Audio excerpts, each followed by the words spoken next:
Assalamualaikum warahmatullahi wabarakatuh. Ikhwanus salam, selamat datang kembali di channel Sketsa Islam, channel Islami yang menyuguhkan kisah-kisah inspiratif dalam goresan sketsa yang menarik untuk disimak. Sebelumnya kami telah menceritakan tentang kematian Utbah bin Abu Lahab, anak dari pasangan Abu Lahab dan Ummu Jamil. Kali ini kami lanjutkan kisah tentang keluarga Abu Lahab, kisah istri Abu Lahab yaitu Ummu Jamil, si pembawa kayu bakar. Namun sebelumnya, bantu channel ini agar terus berkembang dengan menekan tombol subscribe dan nyalakan loncengnya, agar kita sama-sama membantu dalam dakwah di dunia digital ini. Saksikan juga video-video kami yang lain, supaya dapat memetik hikmah yang terbaik bagi kehidupan kita. Tidak hanya Abu Lahab yang selalu mengganggu dan menghalang-halangi dakwah Nabi, istrinya yang bernama Arwi binti Harb bin Umayyah atau lebih dikenal dengan sebutan Ummu Jamil juga selalu berusaha mencelakai Nabi Muhammad SAW.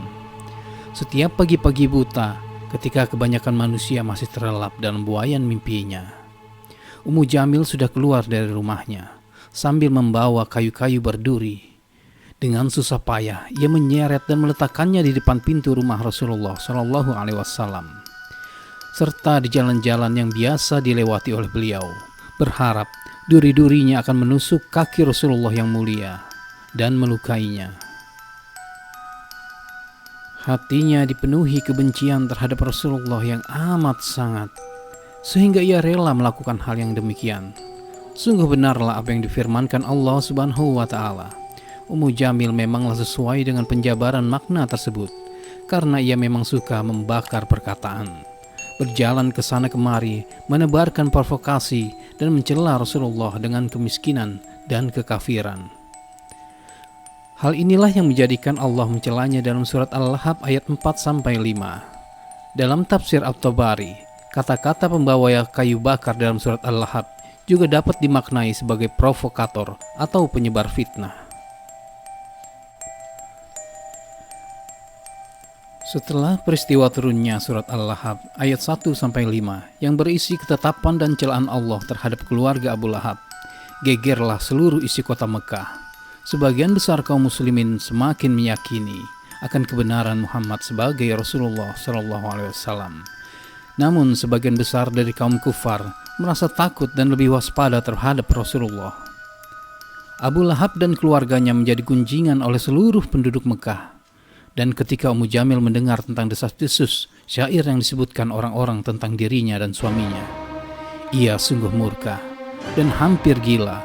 Hampir seluruh kaum Quraisy membicarakan syair itu.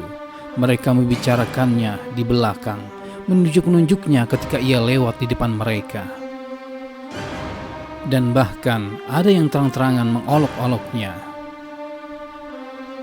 Ummu Jamil merasa terhina. Ia adalah perempuan yang memandang tinggi derajatnya, merasa terhormat karena kekayaan dan nasab. Tiba-tiba ia disebut si pembawa kayu bakar. Ia heran bagaimana Muhammad bisa tahu perbuatannya, sedangkan ia sudah berusaha melakukannya dengan diam-diam. Sedangkan kata-kata pembawa kayu bakar juga merupakan istilah yang lazim digunakan oleh kaum Arab saat itu sebagai penebar fitnah. Ketika gunjingan terhadap Ummu Jamil semakin meningkat, ia sudah tidak tahan lagi. Maka dengan hati panas dan penuh emosi ia pun bergegas keluar dari rumahnya, berniat membuat perhitungan dengan Rasulullah SAW.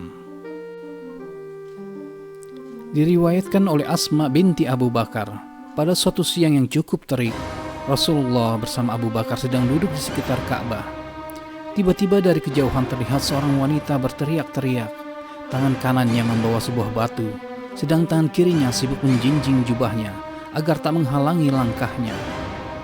Ia menyebut-nyebut nama Rasulullah. Sayup-sayup terdengar makiannya. Dia mencela bapak kami, agamanya merendahkan kami, perkara yang dibawanya melawan kami. Di mana Muhammad? Ia terus saja berjalan berkeliling sambil berbicara seperti orang gila, menanyakan keberadaan Rasulullah pada setiap orang yang ditemuinya. Hingga orang-orang yang melihatnya langsung menyingkir dan menunjuk ke arah Rasulullah dan Abu Bakar berada. Berkata Abu Bakar, "Wahai Rasulullah, Sepertinya Ummu Jamil datang, dan aku takut dia berbuat tidak baik ketika melihatmu." Rasulullah yang ketika itu duduk di sebelah Abu Bakar dan sedang mengulang-ulang bacaan Al-Quran hanya melihat sekilas ke arah Ummu Jamil. Kemudian berkata kepada Abu Bakar, "Sesungguhnya dia tidak akan melihatku." Kemudian dengan tenang Rasulullah SAW meneruskan kembali bacaannya. Maka dia pun datang dan berdiri di hadapan Abu Bakar dengan angkuh dan menahan marah. Dia memandang rendah kepada Abu Bakar seraya berkata, "Wahai Abu Bakar, sungguh aku menerima kabar bahwa temanmu menghinaku." Abu Bakar menjawab, "Demi Tuhan rumah ini, dia tidak menghinamu." Kemudian Ummu Jamil berkata, "Sungguh kamu adalah orang yang mudah percaya padanya."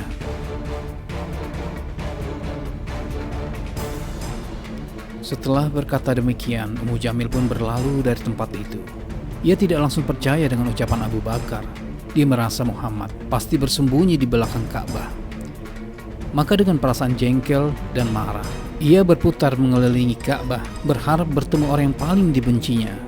Namun tiba-tiba ia terpeleset dan jatuh, hingga batu yang sedari tadi di genggamannya terlepas dan mengenai wajahnya.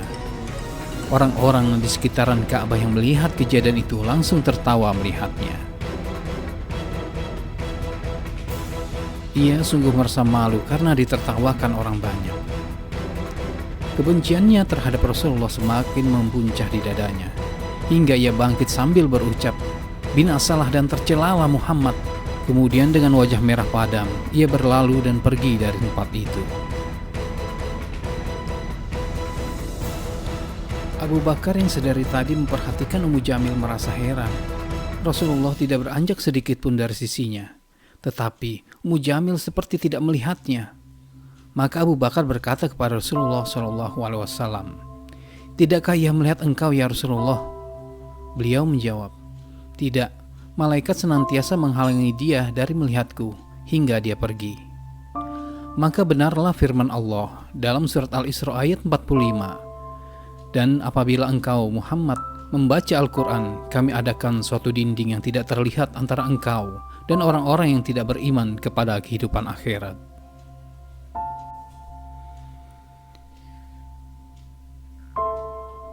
Kejadian di Ka'bah tidaklah membuat Ummu Jamil jera.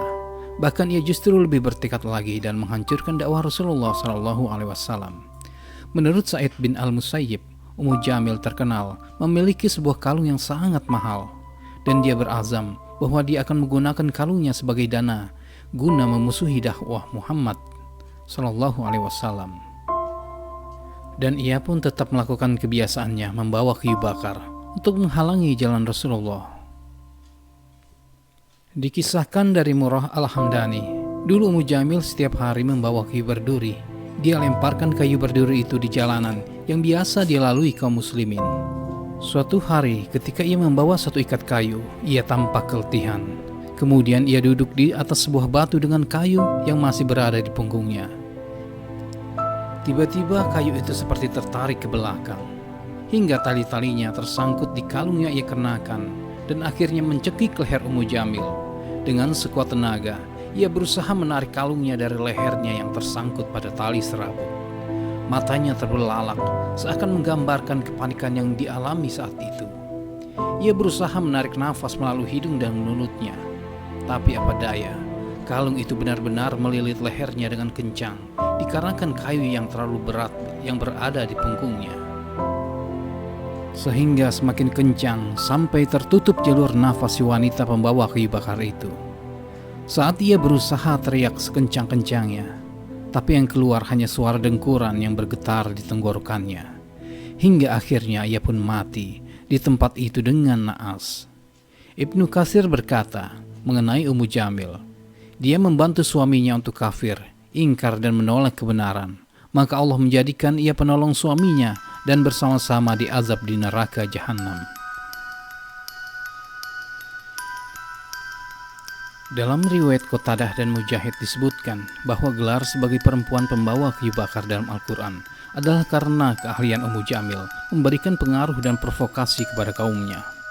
Al-Baghawi melalui riwayat Qatadah dan Mujahid menyebut bahwa Ummu Jamil kerap menjadi provokator dan gemar menyulut permusuhan di antara manusia terutama untuk melawan Nabi Muhammad SAW. Kisah Ummu Jamil juga mengibrahkan kepada kita bahwa sebesar apapun cinta suami istri, bila kecintaan tersebut tidak dilandasi keimanan dan bahu-membahu dalam ibadah dan amal, niscaya di akhirat nanti keduanya akan menjadi musuh yang saling menyalahkan, sebagaimana Ummu Jamil yang bersedia membawa kayu bakar untuk suaminya. Ummu Jamil juga disebutkan dalam Al-Quran akan menggenakan serabut pohon masat di lehernya. Pohon masat adalah pohon yang tumbuh dari dasar neraka yang sangat keras hingga tidak mungkin untuk dipotong. Pemakaian kalung masat ini adalah simbol dari kehinaan layaknya seorang budak dan celaan bagi kebiasaan yang senantiasa membanggakan nasab dan hartanya, serta kegemarannya menonjolkan kekayaannya lewat leher jenjangnya. Wallahu a'lam bishawab. Demikianlah akhir hidup yang menggenaskan dari seorang wanita jahat, istri Abu Lahab. Semoga Allah memberi kita hikmah dan hidayah dari peristiwa ini. Allahumma inni as'aluka husnul khotimah. Jangan lupa komen, subscribe, dan bagikan video ini. Terima kasih atas perhatian Anda. Akhir kata, wassalamualaikum warahmatullahi wabarakatuh.